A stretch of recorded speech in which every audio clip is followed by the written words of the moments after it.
NSE9 news में आप सभी का स्वागत है। मैं आपके साथ शिवांगी। चलिए नजर डालते हैं देश दुनिया की कुछ बड़ी खबरों पर। भोजपुरी सुपरस्टार पवन सिंह ने बिहार विधानसभा चुनाव लड़ने को लेकर चल रही सभी अटकलों पर विराम लगा दिया है। पवन सिंह ने एक्स पोस्ट में कहा, मैं पवन सिंह अपने भोजपुरिया समाज से बताना चाहता हूं कि मैं बिहार विधानसभा चुनाव लड़ने के लिए पार्टी ज्वाइन नहीं किया था और ना ही मुझे विधानसभा चुनाव लड़ना है। मैं पार्टी का सच्चा सिपाही हूं और रहूंगा। बीते दिनों बीजेपी के बड़े नेताओं के साथ उनकी मुलाकातों के बाद ऐसी खबरें गर्म थी कि पवन सिंह इस बार चुनावी मैदान में उतर सकते हैं। इधर पवन सिंह का अपनी पत्नी ज्योति सिंह के साथ चल रहा विवाद लगातार गहराता जा रहा है। उनका ये निजी और कानूनी टकराव पिछले काफी समय से सुर्खियों में बना हुआ है, लेकिन वर्तमान में ये मामला इसीलिए अधिक चर्चा में है क्योंकि उनकी पत्नी ज्योति सिंह ने पवन सिंह पर कई गंभीर आरोप लगाए हैं। चुनाव आयोग देश में चरणबद्ध तरीके से मतदाता सूची गहन पुनरीक्षण का काम शुरू कर सकता है। आयोग के अधिकारियों ने बताया कि SIR प्रक्रिया की शुरुआत उन राज्यों से हो सकती है जहां अगले साल विधानसभा चुनाव होने हैं। आयोग उन राज्यों में मतदाता सूची संशोधन अभियान नहीं चलाएगा जहां स्थानीय निकाय चुनाव होने हैं या हो रहे हैं। चुनाव आयोग का कहना है कि चुनाव मशीनरी निकाय चुनाव में व्यस्त है और इसके चलते वे SIR पर ध्यान केंद्रित नहीं कर पाएंगे। अधिकारियों के अनुसार चुनाव आयोग के शीर्ष अधिकारियों ने इस महीने की शुरुआत में एक सम्मेलन में राज्य के मुख्य चुनाव अधिकारियों से अगले 10 से 15 दिनों में SIR शुरू करने के लिए तैयार रहने को कहा था।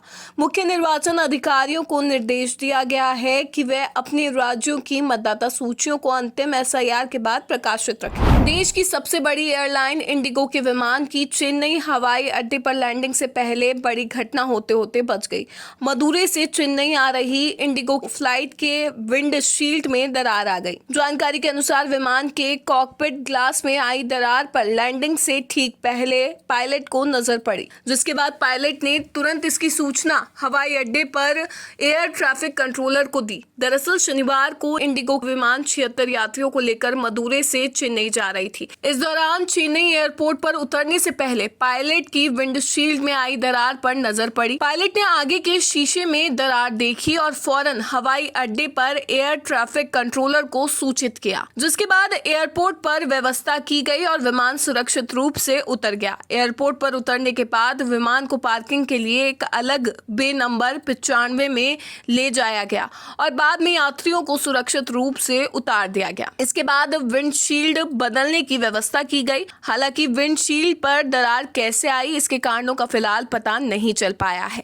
दूसरी तरफ इस घटना के बाद मदुरै के लिए उड़ान की वापसी यात्रा को रद्द कर दिया गया है।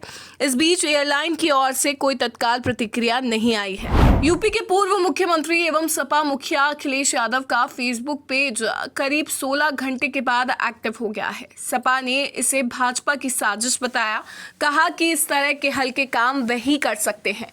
फेसबुक पेज खुलने के बाद सपा मुखिया ने पहली पोस्ट में लोकनायक जयप्रकाश नारायण के कथन को लिखकर उन्हें याद किया। इसमें उन्होंने लिखा कि संपूर्ण क्रांति से मेरा तात्पर्य समाज के सबसे अधिक दबे कुचले व्यक्ति को सत्ता के शिखर पर देखना है। सपा सूत्रों के मुताबिक इस बारे में फेसबुक को ईमेल भी किया गया था, लेकिन उसका जवाब नहीं आया। हालांकि जानकारों का कहना है कि कंटेंट को लेकर किसी राजनीतिक विरोधी ने फेसबुक से शिकायत की होगी, तभी फेसबुक की ओर से इस तरह का एक्शन लिया गया है। दरअसल शुक्रवार की शाम करीब 6 बजे सपा मुखिया का फेसबुक पेज बिना कोई कारण बताए बंद कर दिया गया था। पहले अनुमान लगाया जा रहा था कि एक तकनीकी खामी भी हो सकती है, लेकिन मेटा की तरफ से कोई संतोषजनक उत्तर न मिलने पर सपा नेताओं ने इसे जानबूझकर की गई हरकत करार दिया। अफगानिस्तान की तालिबान सरकार के विदेश मंत्री आमिर खान मुत्तकी 7 दिनों के भारत दौरे पर आए हैं। अफगानी मंत्री ने शुक्रवार को विदेश मंत्री एस जयशंकर से मुलाकात की। दोनों नेताओं की मुलाकात के बाद मुत्तकी की प्रेस कॉन्फ्रेंस आयोजित हुई, जिसमें महिला पत्रकारों को एंट्री नहीं दी गई।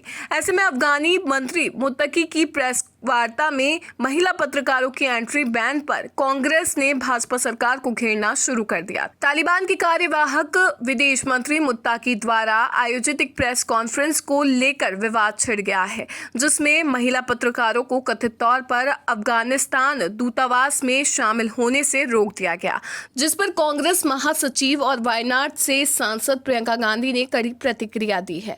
प्रियंका गांधी ने तालिबान की प्रेस कॉन्फ्रेंस में महिला पत्रकारों को एंट्री नहीं देने पर प्रधानमंत्री नरेंद्र मोदी से सवाल किया और अपनी स्थिति स्पष्ट करने का आग्रह किया। प्रियंका गांधी ने इस घटना को भारत की सक्षम महिलाओं का अपमान भी करार दिया। NSE9 न्यूज में फिलहाल इतना ही। आगे की खबरों से अपडेट रहने के लिए बने रहिए NSE9 न्यूज के साथ। नमस्कार।